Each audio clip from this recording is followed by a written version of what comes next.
what were you talking about in the kitchen? We were talking just about fucking Old Town. Old Town. Yeah, we're here in Scottsdale, and I mean, I kind of hinted towards it, but in Nashville, my short time in Nashville, it was very apparent that Chase Rice is just one of the boys out here, you know, because like just wherever we're at, just it would come up, and we had a few nights where we're fucking yelling at each other on FaceTime, trying to get together. But I asked you how you felt about the nightlife out here. It's the best. So that's another example. Like through last year, me and so John is my tour manager, and he's like the first employee I ever had. Yeah, he was a friend before he was an employee. Yeah. And we've somehow stuck it together. It's been sick, and I think it's through last year we did a trip.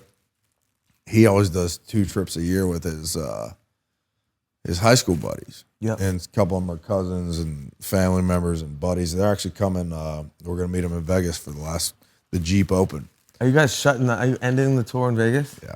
Oh man, that's gonna be wild. Fuck Kane for that. That was not nice. I mean, it does kind of make sense. Talk about like a last hurrah. Like Vegas, it's hard to. If Vegas is in the middle of your tour, it's hard to like. Yeah, you don't want to restabilize. As long as you have 4 days off. Yeah. But the boys are going to come, but my point of meeting up with these guys in Vegas, the Jeep Open. Jeep is Garrett, who's John's brother, and they just got a good boys crew. We've done these trips a couple times. We went to Manchester, England, watched Man City play like Arsenal and shit.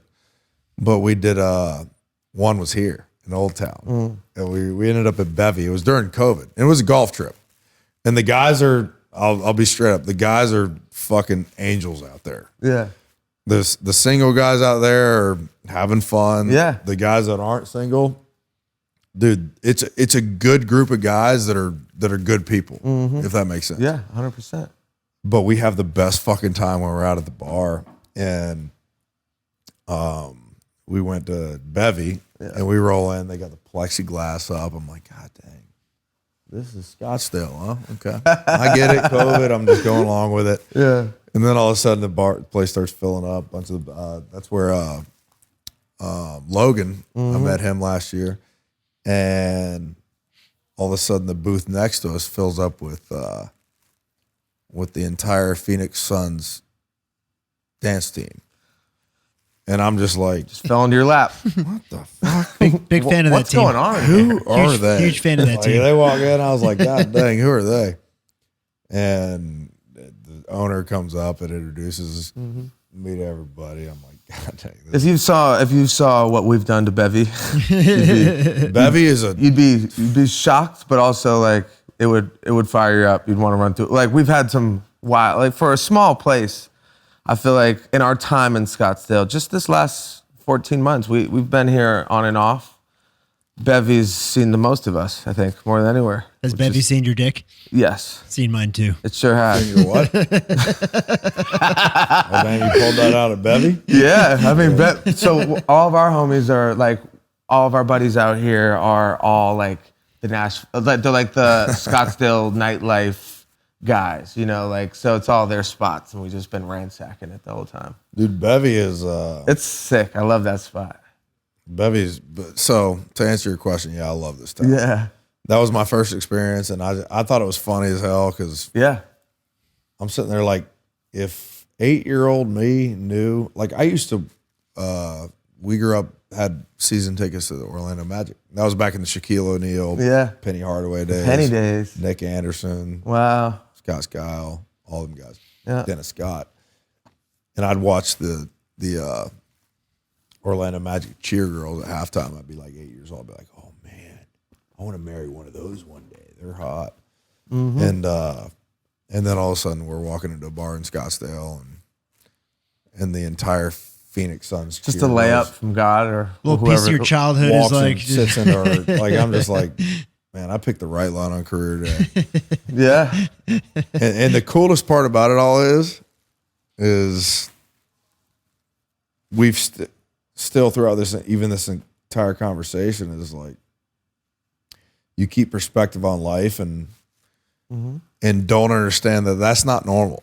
Like that's a cool thing to get to do and get to live out. And if you start going down for the actual deeper shit in life, that matters a whole lot more. And if you can hold on to that, absolutely, that's a big deal. Absolutely. Do you speaking about women, you're a guy who's just been publicly, I mean, just doing it publicly. What? Just Mike? making the other guys proud. You know, making the other guys proud. Just dating babes, getting in and out. What was the whole thing with the Bachelor thing? Like you dated the girl who was fucked. Was she a bachelor? She was the Bachelorette, or was she just on the Bachelor? No, she was just on the Bachelor. Okay, so you went and played like the producers reached out to you because they're trying to stir shit up because that's what they do. That was fucked up. Did you feel fucked up for doing it? No, I was pissed at first. You were. I was that was so Victoria Fuller. Yeah, I don't even know much about it. I just know there was a Bachelor thing and like it went viral. She's a cool girl. Yeah, like I literally have nothing bad to say about her. And her and I started. We met on one of the social media deals. Mm-hmm. Like I said, I've not been on it since last December, and that was the night I wrote "If I Were Rock and Roll," by the way, which is fucking badass that I wrote that. The night I got off of social media. That's hard. What the fuck do I do now? I'm like, if I watch a Springsteen documentary, write that song. Anyway. I love that. Victoria, we met on one of those. Mm-hmm. Met her at a show. It was during one of the literally one of the times when I was single. I don't even remember what year was this like 20s? Yeah. Like this was years back, right? Yeah, it was a while ago. It would have been before, or maybe it was after I was on You. But anyway, meet her at a show in Charlotte, North Carolina. We have a blast. Go out that night. North Carolina is my stomping ground, so we had a blast. Yeah. And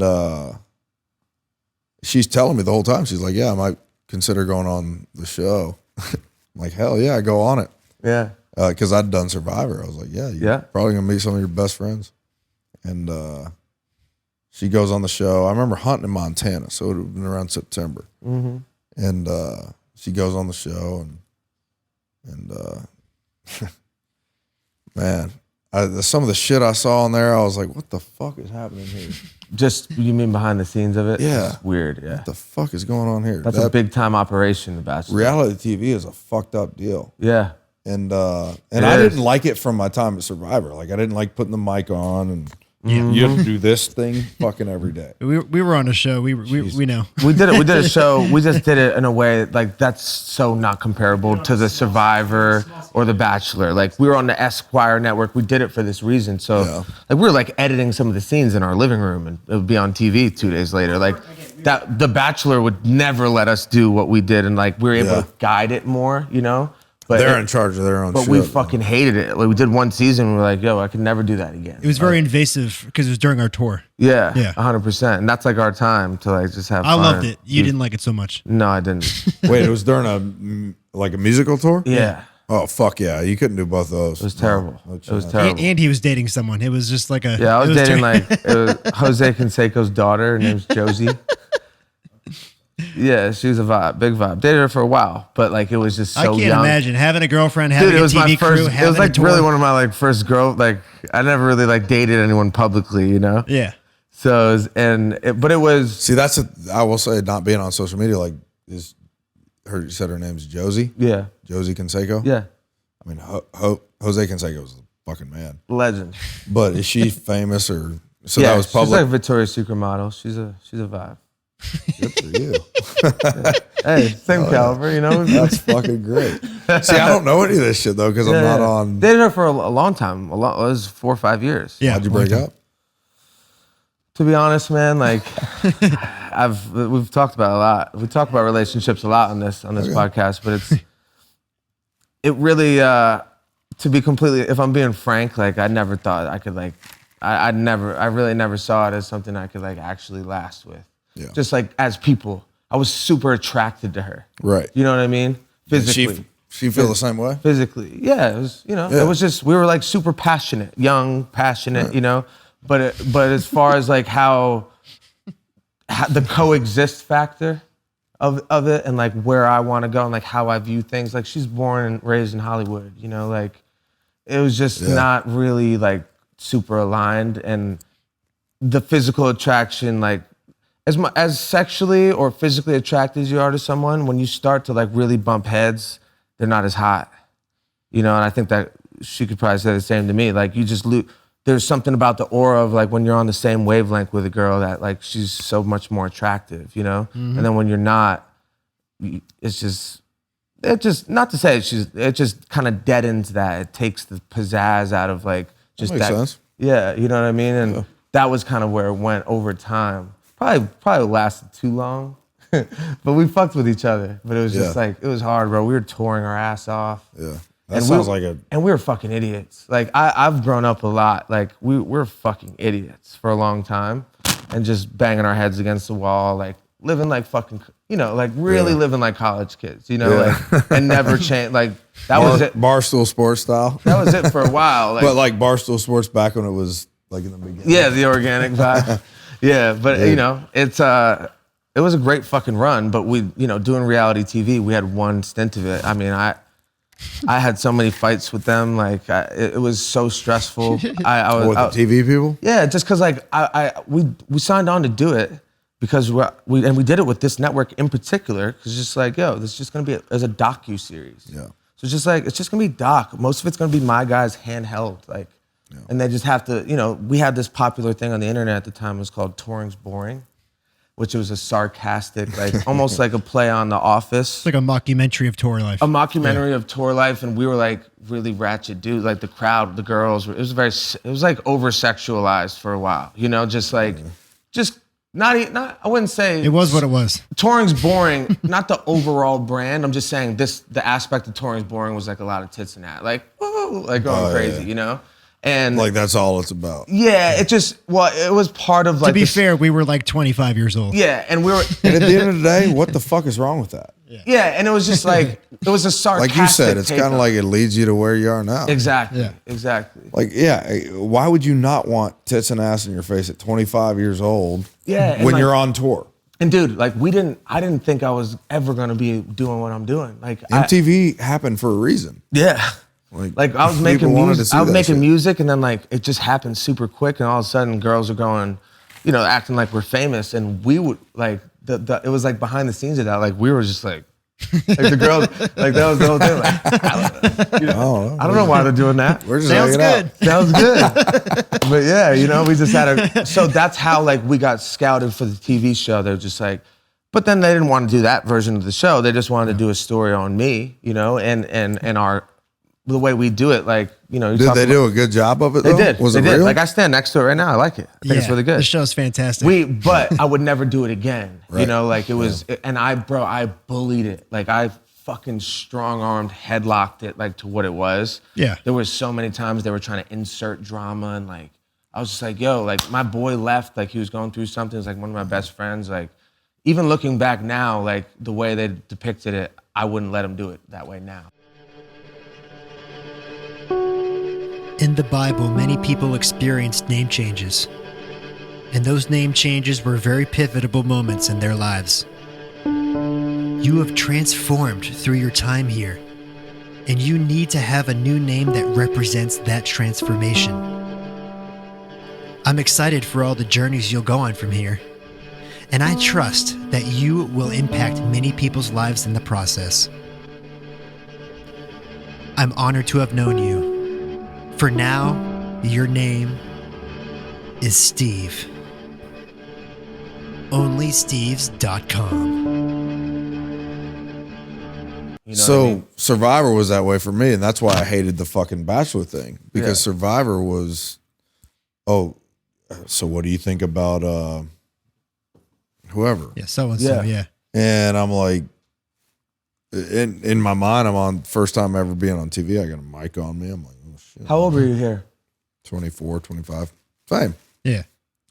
And it was like, that's crazy. Oh, she's got pretty hair.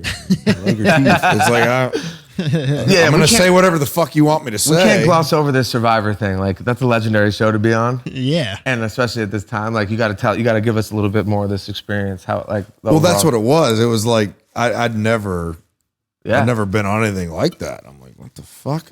So that's a pretty legendary fucking. It is. How'd you land on it? You just went for it? I had a girl at Carolina. She played volleyball at Carolina when I played football. Same time frame, and we were both graduated. And I randomly woke up to text from her. She knew one of the casters through her volleyball career that was in charge of finding people for the show. And so they needed a country dude. Amy hits me up. She's like, "Hey, would you be interested in going on Survivor?" And I responded, "Sure, why not?" Like, I was like, what the fuck? Okay. That ended up happening, obviously. I didn't try. I just remember I was working in NASCAR and so you had graduated from Carolina a few years? Just graduated. Just like months. Working in NASCAR, working on my first record that was trash. Yep. And I was changing tires and the pit crew, like the young up and comers to become the, cup guys, whatever it's called now. And she hits me up with that. I was like, yeah, shit, I'm making $17,000 a year. 17 grand a year is pretty shit. And it's a test thing that they're trying to do. So yeah, I'd like a chance at $1 million. Hell yeah. But I went on as a NASCAR guy because, I didn't want to be the musician that was like the Bachelor dude that goes on. And sings. So that was a conscious choice? Yeah. Oh yeah. I didn't want to do that. And that's when I did that show. But it had a lot of that shit on it, which was, hey, what do you think of? Was it real? The show was real, absolutely. Yeah. 100%. Like what we were doing, not eating all that shit, it was brutal. It was awful. So were you super pounds. were you like extremely challenged during it, like physically, mentally? Yeah, physically it's brutal because you're not eating. That's a fucking brutal. But mental, it's you're not eating, and all I wanted was to fucking get a meal. And bro, that has such an impact on who you are. If you two walked over to the door over there and started talking during Survivor, it's like I talked to you earlier about we're on the same page, we're going to the end together, but you're talking to Mike right now? That's how it was. What the fuck are they talking for? Like I got paranoid as shit. You get paranoid. Yeah. Crazy. But you get paranoid. It's like, why would you not? At the end of the day, none of these fuckers want you here. Yeah. And you're starving and everybody's battling for $1 million. Yeah. Why would you not? How far did you make it? I was second to last. Oh, so second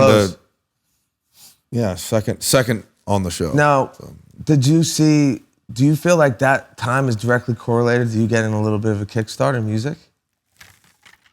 I think it helped a little bit in that sense because I didn't want to be the musician dude, but Jeff Probst was on the finale, asked me to play a song, and I played one, and that album went to like 7 on the iTunes charts. Wait. So they asked you to play a song on TV? Oh yeah. Oh wow. Buzz what back, a look. baby. Got my buzz back and I'm feeling all right. It's a fine song. Yeah.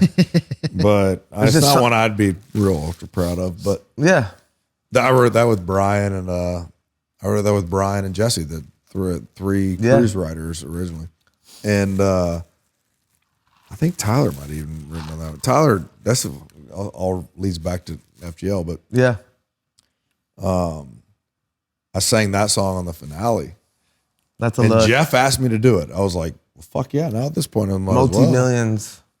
And that album shot up to like 7 overall genres on iTunes, which back then was the way to tell. So was that like a moment for you? You kind of realized it was a moment. You could do this? It went away, but it was a moment. But did you realize personally, like for yourself, like, oh, I could do this? Like people fucked with it? Because at that point you hadn't had any. Did you have any success musically at that point at all? I knew I wanted to do it, and I knew I wanted to do it and sing songs that I gave a shit about. Mm-hmm. But I had no idea that it was going to turn into what it's turned into.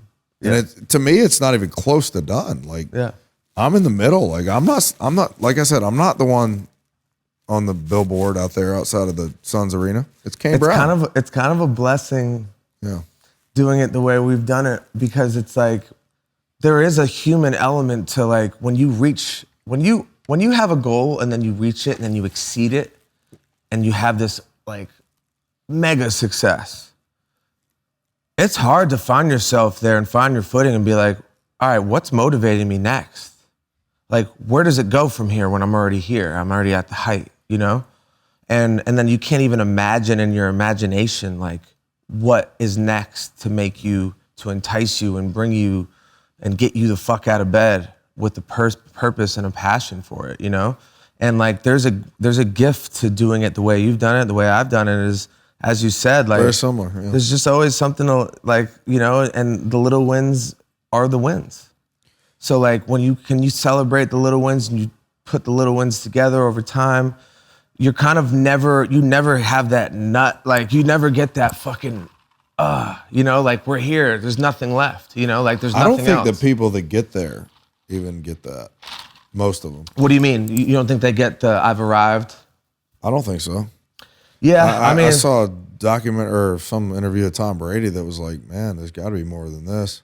Yeah. I just think some people are built to want more, and for sure. I think the key is for me is like, no matter if I end up being the main name on that arena in a couple of years or next year, if that happens or doesn't happen, like we've talked about, like, I want to stay me. Mm-hmm. If you can't hang on to that, who gives a shit about it? It's the detachment. Like this thing, the law of detachment it's a book that like changed. I talk about it all the time, but one of the main laws, it's 7 laws, and it's the law of detachment. It's just detaching from the results. What are you doing it for? Why are you doing it?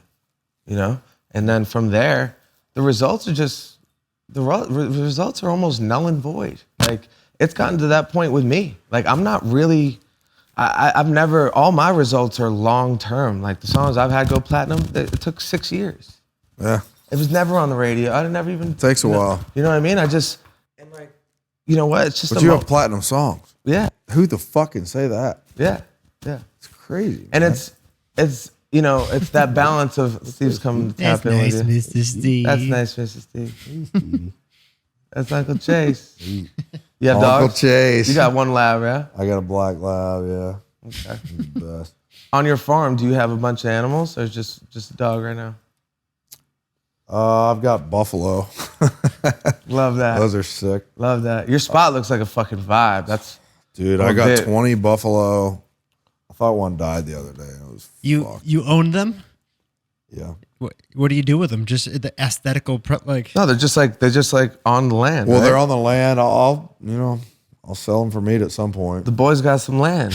He's just fucking accessorizing his. I'll be honest. I was like, man, I want to. First of all, it was during COVID. I was like, man, I want to figure out a way to not have to pay so many taxes to our government. Yeah. On the land that I own. Mm-hmm. All right. Okay. Livestock. Cool. Let's figure out a way to fence the areas that He's in Brentwood. Livestock in. He's in Brentwood. Yeah.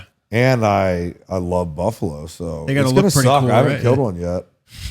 I'm not gonna be doing the killing. You gotta take them to the plant. You gotta do it the right way. It's gonna suck. Have you developed personal relationships with the buffalo? No, they hate you. They wouldn't be like a dog. Like, you no, they named them? hate you. They would kill you if they could. Yeah. But I don't know if they hate you, but they're not They're not fucking with you. You're not gonna catch a vibe with them. like my dog Jack, my black lab. His name's Jack. This is making me wish Jack was here right now. Jack and Steve sound like a good little pair. Yeah, you go boy. They sound like a good pair. You go boy. Since the dawn of time, men have always loved to chug beer. In the old times of Bavaria, the men of Germany would spend their Oktoberfest drinking out of a festive beer stein. In the 1980s, fraternity brothers all over America spent their Greek week pounding beer out of a funnel. And for the last 4 decades, the world went silent. Then came the Chug Bud, the new revolutionary way to chug a beer. With the combination of a beer bong and a shotgun, this drinking device is scientifically proven to help you chug your beer quickly and easily. Oh, and did I mention it fits in your pocket? Go to chugbuds.com and use promo code YNK69 to get 10% off your entire order. That's chugbuds, CHUGBUDS.com, and promo code YNK69 to get 10% off your entire order. Chugbud, your beer just got a new best friend. So you've been out here playing a little bit of golf out here. Yeah, You enjoying it? I suck at golf, but You're an athlete though. Are you a hit at a mile dude, guy? we hit some Where's my phone? You got a video for us? You're gonna have to Man. give me this one so we can post it. I'll send it to you right now. God dang, this one's. It's me and Logan. We swung to the Logan moon. can hit it. Logan can smoke. I've never He can hit it. seen a ball look like a home run more than him, and he's a pitcher. Yeah, a lot of pitchers are great golfers. Jesus, there's one I just sent to you, and then the second one I'm sending to you is a par 3. It's far as shit, but it's got two flags, so you can. I was going for the left one in that one, I haven't gotten it yet. and it went to the right one, and I almost hit a hole in one on the wrong hole. But you have a spot on the Troubadour, Troubadour, yeah. which is congratulations, it's a phenomenal investment, phenomenal lot. It's, But so when you got that spot, you're like, it wasn't for the golf. no, it was because I loved hanging out with the people, and I loved every time I left there. I was like, man, I was drunk as shit. Yeah. And Hell I had yeah. a blast that day. Yeah. And then one day I ran into Justin Thomas and Jordan Spieth, and I'm like, that was when I started realizing, I was like, man, these guys are like way up on the totem pole, famous, whatever you want to call it. And I'm like, man, Yeah. but they're good dudes. I got your videos. No, my point to all that was like they were good dudes. Yeah. It's like, damn, that's how people should be. Good looking hack. Is there 2 people Yeah. in that one? Yeah. The next one was I got you right here. What do you got here? A little, what, 7-iron? That was a 7 on a 180-yard shot. You like my knowledge on that, knowing it was a 7-iron? How'd you know that? Fucking hammered that. So you had a good day. That hit the green. Dude, I had some good shots. I didn't have a great. You go out, you got guys boozing today when you go out there? At Troubadour? Yeah. Oh, yeah. Are you boozing today when you're out in Scottsdale? Oh, yeah. What'd you play today? What course? Was it Silverleaf? I have no idea. No. There's a bunch. I mean, Silverleaf, I think, was yesterday. Okay. Today was, shit, I have no idea. Might have been Silverleaf. how was overall? How has tour felt? I mean, I know you said you've been. You got like a week left, and then you're a little less than a week, right? And then you're home. Oh, it's been unbelievable. Yeah, I get home on Monday, and then I start recording on Tuesday. It's been unbelievable because every show has been full. If it's not full, it's like, damn. Like Portland, or not Portland. Shit. Portland or Seattle. One of them wasn't full, but I was like, damn. They're loud as shit, man. These people care. I think people are just ready for live music again. Yeah. They're ready for a fun night again, and we get to do that. So, it's been awesome. Like I said, it's been Kane's crowd, and it's fun to go out there, and Just sweet kid. he's awesome. Dude, Kane's a good dude. Kane, Kane's I'm as real as it comes. Kane, I'm sorry I dragged your ass in beer pong. It had to happen. I had a celebrity beer pong tournament and I played him. But we've had some good nights. He's come by the house in LA. He's fucking like a sweetheart. Dude, he's one of the real ones. I mean, Yeah. John Party is another one of those guys. He's Big fan. and Yeah. Love his music Head too. over boots. Big fan. Yeah. really? Yeah, we fuck with John Party. We're fucking with me. No, we like John Damn, Party. I love that John. song, He's yeah. the best. We like John Party, yeah. He's awesome. I just like I told you, we're kind of like, I actually personally, like, Dude, John's the fucking best. I like man. catchy, like, I'm big into the catchy country music. You Yeah, know? yeah. Like, I have no, qualms You're gonna hate about my it. next record. Yeah, but I like it all. Like Ern's, the Flower Shops record that Ern did, like this. It's a beautiful. Yeah, that's like a classic country record. Yeah. I love that. Did Wallen sing on that with him? Yeah, he did. He did. He had another version out with a girl. Yeah. I played think it for Morgan. That Roy was kind Golf of that day. that was like a later decision. I love it. Either way, it's a sick song. Ern's due for the looks, though. Ern's got the sauce. Everyone in Nashville knows Ernest and is so highly respected and celebrated amongst Nashville. I love to see, because I met him when he had nothing, you know, like he didn't know what he was doing. He didn't even know if he was making country. And I think half of Nashville though they're mad. Is there that might side of them like that's be mad like, at oh, it? that's not going to work. And I think the people who understand the actual, I don't know. I think there's a sales side of Nashville, and I think there's a you're just fucking good side of Nashville. Yeah. He's just talented as fuck and fun and nice, and people want to love to be around him. You know, he's got an electric, he's like, it's got an electricity about him, and I feel like, you know, in my opinion, Yeah, I've seen 100% it does. happen so quickly where I'm just like, I actually think he's like one of the most talented guys, you know? And I knew it when I met him, but he just didn't have the songs yet, but I saw him in action. And have you seen him freestyle and go off and go crazy? I haven't. So when the snow version of Ernest was happening, I wasn't part of that crew. And all I ever kept hearing about was this snow guy. God dang, who's this fucking snow guy? And then Ernest started, you know, him and I started hanging out. Charlie Handsome, All good boys. Wallen, all those guys. Good boys. And Hardy. I met Hardy way the hell back. Hardy's a talented guy too, man. Hardy's crazy talented. Nashville's full of it, man. Nashville's full of good artists, good. Yeah. Dude, I went and finished. So I went there and finished my album. That was when we were trying to get together. And when I was there, I was finishing it. And I had never spent real time in Nashville. And it's an inspiring place. Because you go out, like we had a place right on Broadway, right on the river. Like, so it was like. Oh, yeah, you had it downtown. I wish I'd have seen that place. I know. Yeah. We FaceTimed. You were on FaceTime one night. Yep. It's like, God dang, where is that? Yeah, the place was sweet. Right we were there for just like, what were 2 months? 2 months we were there?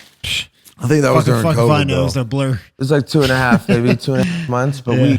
we fucking loved it. And I just felt, as a musician who makes music alone, you know, like I really do make music alone. It's an alone thing for me. You know, I just feel so free. You want to be alone? Yeah, I do. Like I was talking about when I went on stage, I was like, damn. I feel so like free in there, man. Like, and I just, as much as I actually, like, I do always, it's actually very fruitful when I am in the room with people. Like when I get to be with Charlie or Ernest, it's fruitful as fuck, you know? And I see it, they inspire and bring shit out of me. But I don't know, just being alone, you're speaking to it right now. And that's why you're so excited about your next thing. It's just like, when it's personal to you, I don't know, it just became less like a job and more like an actual hobby, like something something you love to do. People give hobby a negative terminology, but like, what does it really say when it's your hobby, when it's not about the money, when it's not about what it does for your life? It's truly just what you want to do. You're called to your hobby. Yeah. You know, and like That's what music you started said, as that's a what hobby. You said, detaching from results. I mean, that kind of is a Yeah, hobby in a but you nutshell. think about how society tells you what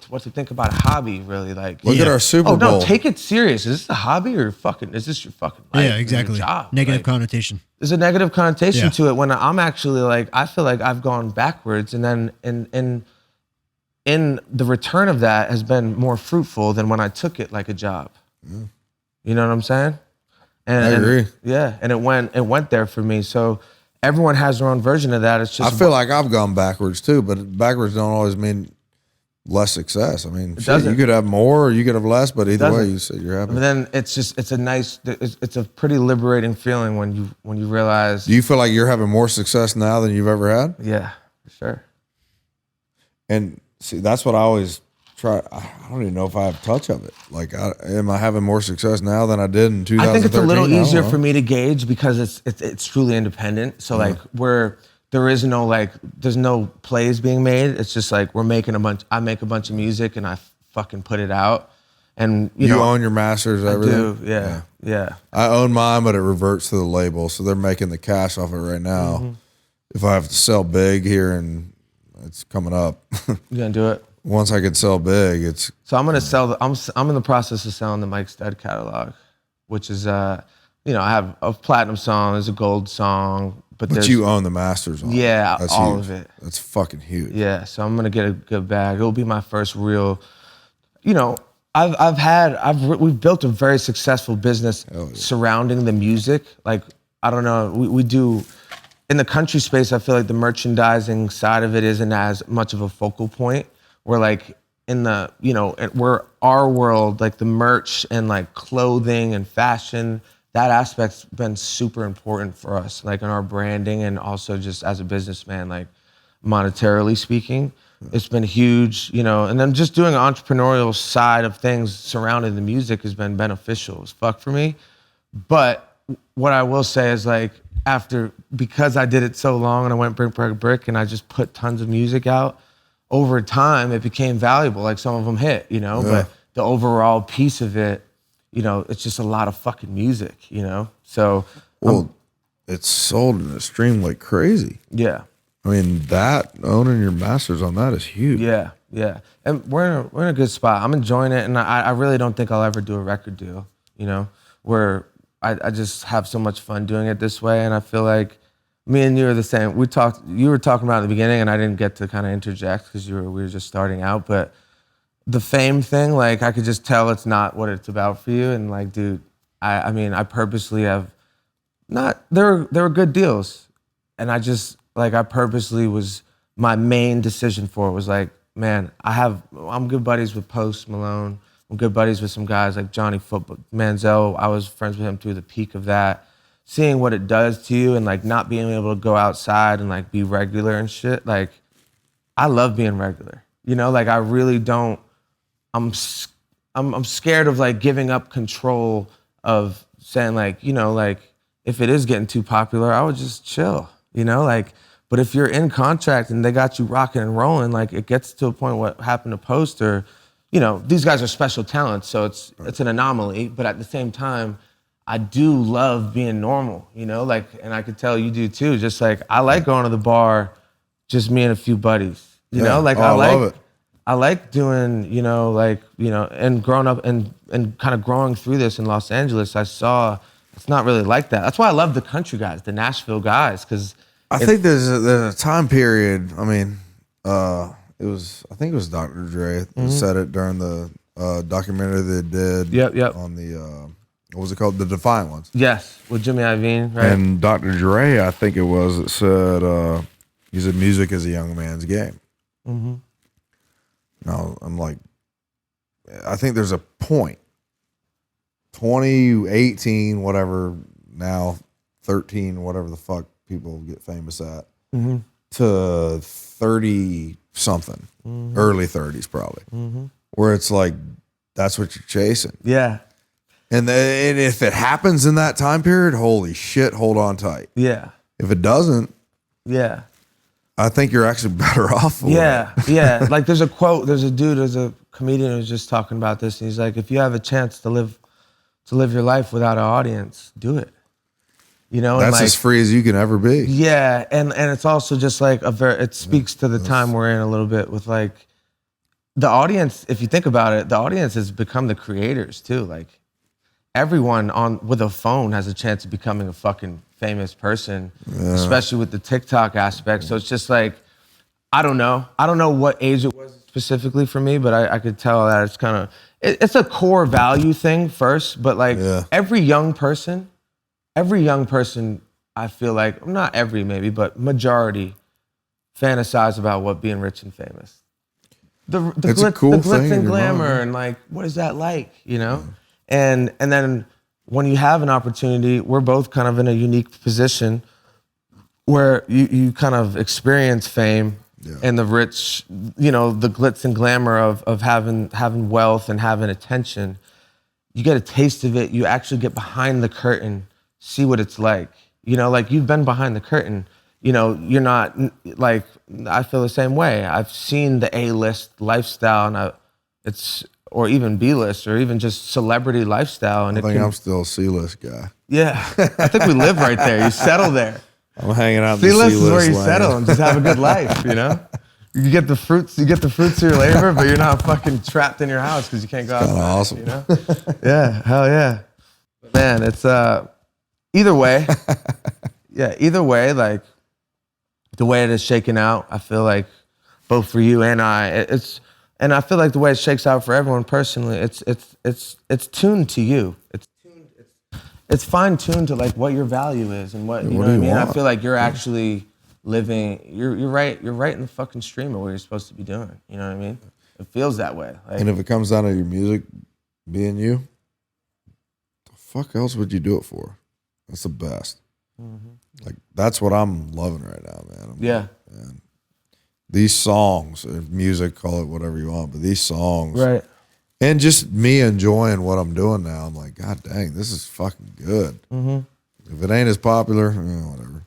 What would you say as a musician is your favorite aspect of it? Is it being on stage or is it creating?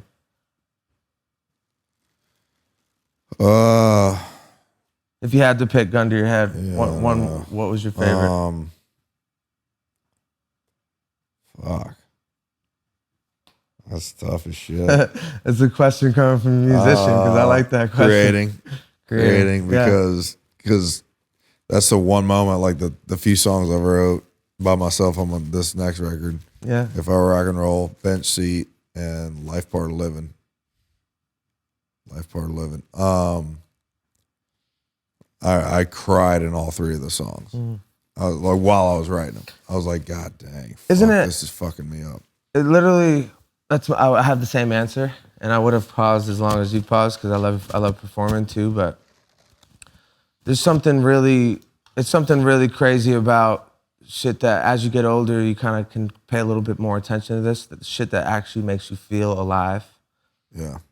Like, it actually makes you feel, because I know how being on tour is, and I know when you get a certain level of, you become a popular musician like yourself, and people are loving your art and praising your art. It just becomes civilian. It's regular. I think it's, good point. Becomes civilian, But that moment when my point of saying that is you get a little numb to it, and personally I feel like when you're not feeling, you're not really alive, the shit, that's how I feel when I make a song, that feeling when no one's around and I'm genuinely smile on my face, like moved or happy or just in the moment. Time goes by so fast, like nothing matters.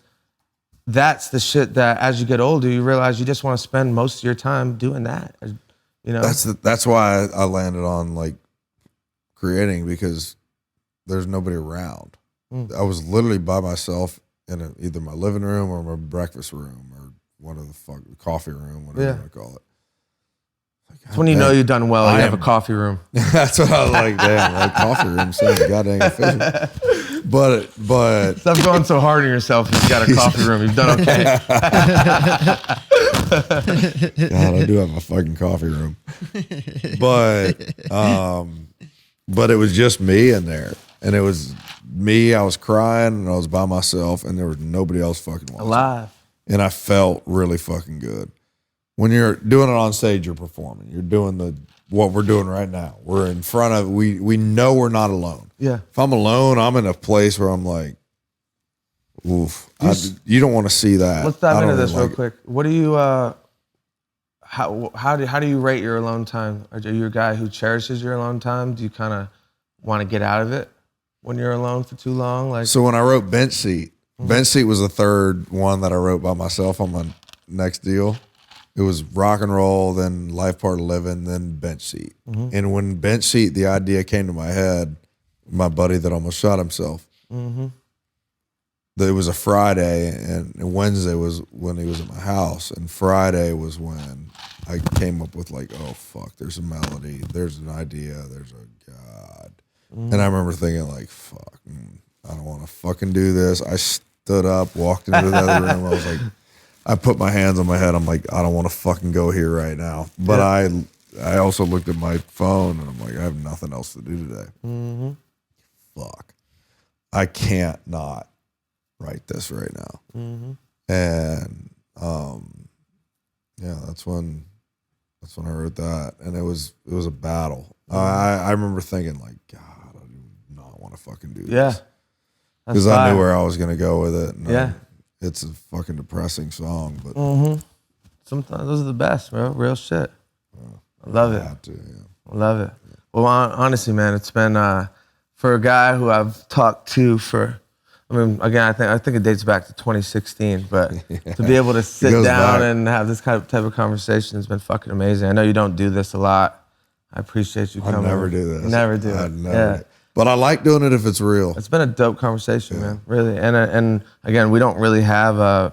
It's usually athletes, and I don't know. It's just two musicians is like we're in the same place and different thing. Too. Yeah, and you know, just to get aligned finally and get to tap in has been great. Where are you going to be? You have any idea where you'll be mid-April? I'm doing Tortuga. I know we're doing Tortuga, but I don't. I think our schedule's pretty inconsistent still. Okay. COVID. We're open to the tour in Nashville on the 20th or the April 19th. Where are you at? So if you're around Marathon.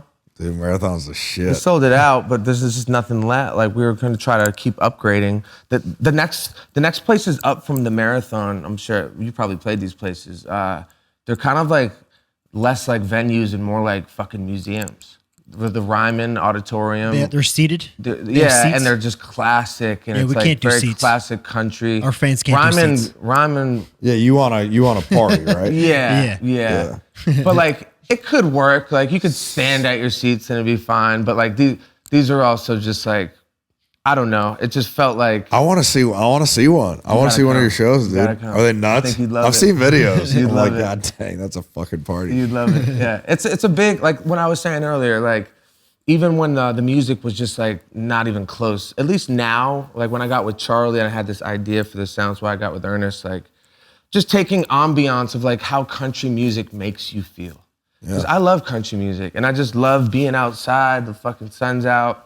Like, you know, I love urban music and rap music. I like a lot of different music, but there's just something about the way it makes you feel. It's uplifting, and I'm a positive, trying to be as positive of a person as I can, you know? So I wanted to bring that feeling to like what I do in my own version of it, you know? And like, I've always been an artist that's never really fit in any community. That's why I do it the way I do. Like, it's not really anything. It's just kind of its own thing, and we just. I felt like that a lot too in my career. Just let it rock, you know. But to me, I got closure with that a while ago. When there was a phase where I wanted to be accepted more, have a good cosign or somebody, you know. And by the time I got a good cosign, Post was the first dude. Like I almost did a deal with Post. He's the first big artist that like kind of opened my eyes. He's like, I hear what you're doing. Like I had to switch from Mike Stud to Mike, and he was the one that like really gave me like, he doesn't even know this. I don't think I've said this to him, but just like gave me that little push over the edge on like just the switch and just like going this way sonically. You know, if you rewind 5 years later, the music's different, you know? You probably saw what you wanted to do. And he knew me for me presently. He knew of Mike Stud, and he had been to one show. He saw, and he's just like, he was actually the one that told me to be Mike, because I didn't know, I wanted to switch from Mike Stud for a long time, and I just didn't know what to switch to. And he was like, Post was the one. He's just like, bro, you're the biggest Mike I ever met. Just be Mike. Just be Mike, man. Who cares? Like, what does it matter anyway? Why did you want to drop the Stud? Well, one, because the name was Mike Stud. Yeah. First reason is because it's Mike Stud. No, but Mike Stud had this, so tangibly speaking, there was a connotation that came with Mike Stud that was like, oh, that's that like white college party rapper. You know, like it kind of had that like, even though it wasn't by any means mainstream, like enough people had heard about it and kind of generalized it and that pigeonholed it, I would say. Yeah. Like, and you know, for real reasons, because that's who we were. You know, like when I was doing that. Do you think Eminem ever wanted to change his name? I don't know. Because somebody would say that, like at some point, somebody would have to say that. I also. But now he's such a fucking legend. He owned it. Think about what you're speaking to this whole interview about why you're excited about this music, like because it's aligned with who you are to the core. Like for me, Mike Stud was like this ego version of who I actually am now. Yeah. And it felt like it was like skin that needed to be shedded. Yeah. You know, like if I continued to be Mike Stud, you know, when you were talking about being ashamed, like I can relate to, that's why I was digging on that, because like I can relate to that, you know, and I've actually realized it couldn't have been anything other than Mike Stud. Mike Stud was so. It had to be that at that all point of that in your was life. important, you know? But, you know, I sat here who I am when I made the switch, and I was just like, for years I'd wanted to the point where I was like, who am I going to listen to? I have to listen to my intuition on this, you know? And I made the switch, and Post was like kind of a catalyst for it, because he He was like, one, gave me the cosign on the sound and the vibe, like, which making music in your room can be a little isolating. Yeah. You know? Like, I'm not writing with anyone, you know? So it's just but like... they hear who you are. I just do what I do, and to have somebody at that stature, just who I respect as far as just like understanding of what's good, you know? Yeah. He gave me that little kick in the ass, you know? Fuck, he's good. Yeah, he is good.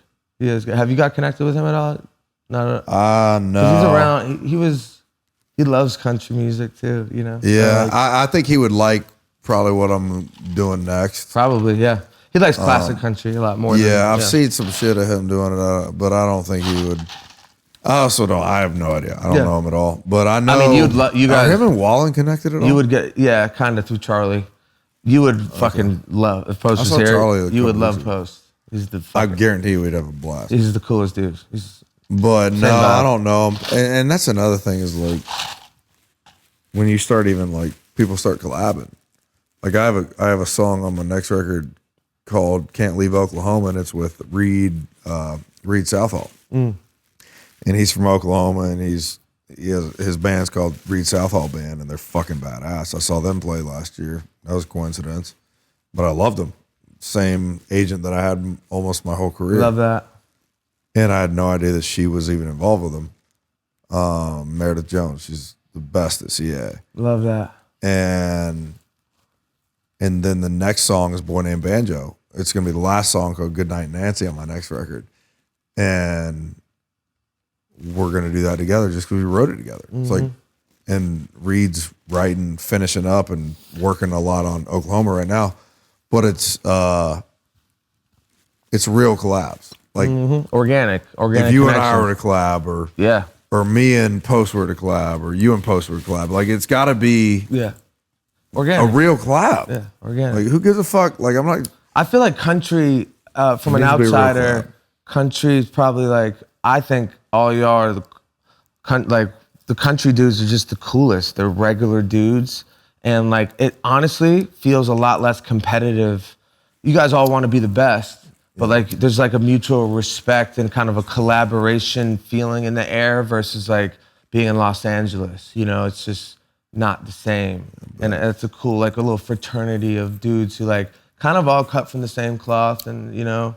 My favorite people in town are that way. Even Lainey Wilson. You want to throw a woman in there? I know. Yeah, of course. Dude, Lainey Wilson. I don't know her, but I've heard she's is fucking badass. I've heard. But she's also, for me, like if you were going to ask me who I would collab with as a woman, like I wouldn't even consider anybody other than her because I don't know anybody other than her. Yeah. Why would I just go do a song with somebody? Because it's going to be cool. But Lainey is the shit. And I've gotten drunk with her at the bar. And I've seen how she really is as a person. That's fucking cool. That's what it's about. That's what it's about. And I'm just bringing a woman in because I know everybody thinks it's popular to do that these days, but no. Yeah. She's badass as fuck. Yeah. She's better than I am half the fucking time. There's a lot of great young talent in Nashville. It's a great I feel like it's great collaborating community. I want to be a part of it. Hopefully I can get some I'd love to have a spot like yours. When did you get that? 2015. 15. Yeah. So you've been there for a little bit now. I've had it a bit. Yeah, hell yeah. It looks badass. Good. I mean, we'd love to get we're looking in Nashville predominantly, but we've been getting our ass kicked. Hey, I'll text you. I start in a week from yesterday. I start on my next record. And then, so I'll be there for 2.5, 3 weeks recording. Okay. Y'all come on by and check it out. I'd love to come by. Even one night, if it's a party song, I want to throw it. Good Night, Nancy. I mean, we should write some shit anyway. No matter what. We could also write one and record it at the same time. Yeah, I mean, I know your style, like whatever the style you're going with right now is what you need to go with, but we could definitely do some cool shit. Sure. All I ask is that there's an acoustic guitar involved. Yeah. If there's an acoustic guitar involved and I would play it the way I'd play it, yeah, but we can let's just write to that. Yeah, we can just write. If it has tracks and you start bringing other shit in, that's okay. But you can match that to my style, and that's what a true collab is. Like, it doesn't have to be like, oh, let's write the tracks and it has to be only tracks. Yeah. Like, no, let's mash up what the fuck we do best. Are you a sit down, your writing process, you sit pen and pad? Are you writing lyrics before music? I'm doing both at the same time. They have to match for me. It has to be like, yeah, it has to. They come together at the same time for me in my head. You'd probably be shocked at how I record music. I would love to see it. It's so fucking running. But it's fucked so up run and gun in my head. Oh yeah, you'd be blown away. Most like Kane saw it. He's just like, what's going on? He couldn't keep up, kind of thing. Well, not even that. Just like it's just like I'm literally like we're in a party. I'll just like pull the mic. I'm just like, and I'm engineering myself. I'm just punching in right there. Like it's just I don't know. It's like a fucking stream of consciousness almost. I'm not even a singer or like musically inclined necessarily. I just kind of like, I get a feeling out. I'm a big like freestyle. I never write anything. And then usually when I'm freestyling for melodies, but usually when I'm freestyling that melody, there's a fucking obvious lyric that comes from it, you know? That's how I'm, like, it's not like one comes before the other. It's like these two are fucking meant to be together from the get-go. Yeah. So you're gonna do what you said, a few weeks? You got a few weeks devoted to making the next record? Is that what's next on your docket? For the next like 10 to 13 songs. Yeah. And then if we're missing one, we'll obviously. Can I get a verbal contract right now that you're gonna come to a show of mine? Absolutely. Dude, I would love to come Let's tie one on at the fucking Mike show, you know? Let's tie one on. Dude, you're coming to our show tomorrow, and I say ours coming. because it's Kane's and mine and Restless Road. Yeah. But I want to come to fucking one of yours. Yeah, bring the buffalo. You guys got to be we there. would also probably sell a piss-load of tickets if we out. did one show together. And fucking sing a tune if you want, Hey, too. if we Whatever did you one want. show together, that would be sick as fuck. Let's do it. Hey, that almost happened though in LA that one time. I remember. I remember. That was way back. Is that you? Wow. That's John, my tour manager. This He's a is fucking rock star. We were talking earlier. like I said, we were buddies before. We were Like so to speak to we that, didn't have a job to work. you said you've been together like a decade. All with every single guy in here. Just down here, Well, they're the best guys. It's the best guys. Exactly. That's how I feel about a lot of the country guys. Like most of my friendships are I used to be an athlete, and I feel like athletes listen to my music. That's like my niche, you know, that they're the ones who really got it going for me. So most of my like friends are in that space, and I love the athlete guys. But like as far as musicians, like Post was the only one, you know, like, and Post is just so different, you know, like he's not what you think he is, you know. I think people know who he is now, but for what people thought he would be, he's not that, you know. But I feel like the country guys, just a bunch of good dudes, man. Nice guys. There's a bunch of good camps. I'm sure there's some guys, but fuck it. There's some dicks. Dirk Bentley, who likes that fucking guy? Fuck that guy. He's the best. Clear that air, man. But yeah, it's been amazing to connect. Dude, this has been a fun night. We'll come see you. We'll come see you guys. Fucking. Y'all come hang tomorrow, and then, dude, I'd love to come to one of your shows. Yeah, and I'll get up and play whatever you want. I would love to have you come out and play a song. Hell yeah. That'd be sick. Yep. Yeah. You could play Cruise. It's probably my best. Yeah. Song did okay. Pretty big one. Song did all right. I love that song. But yeah, man. Dude, that song fucking killed. It's been really really dope to get to know you a little bit more, and for all the nights that we couldn't, our wires got crossed and we didn't get to hang. We made up for it tonight. We finally nailed it down. Yeah. Yeah, Cole Swindell. I got to the table like, oh man, he just left. I'm like, fuck this guy.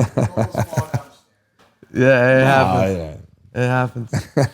You guys are Broadway legends though. Broadway and just Nashville legends. I've heard the legend. You guys are always out and about. Famous everywhere, but goddamn it, Nashville, we got it dialed in. You guys have done well in Nashville. Hell yeah. So man, it's been great. I appreciate your time, man. It's been fucking awesome. And do we have dinner? Yeah, we're an hour Have you texted Bruce? What? Bruce was there, I think. Will you text Bruce? Oh, you guys had dinner like an hour ago. He said. Logan understands. He's been here. He's been here. He said, he goes, dude, don't sweat it. But we have like a 16 person in the back, Yeah. so we accounted for you guys. I mean, these guys are down. TT. Maybe we'll pull up. Oh, is TT here? Yeah. Well, Say dude, hello, let's go to TT. dinner. So he's like, Great guy. What's Yeah, we'll come. Great. Fuck yeah. Cheers, boys. All right. Cheers. Good fucking time, man. Dude, that was awesome. Great combo.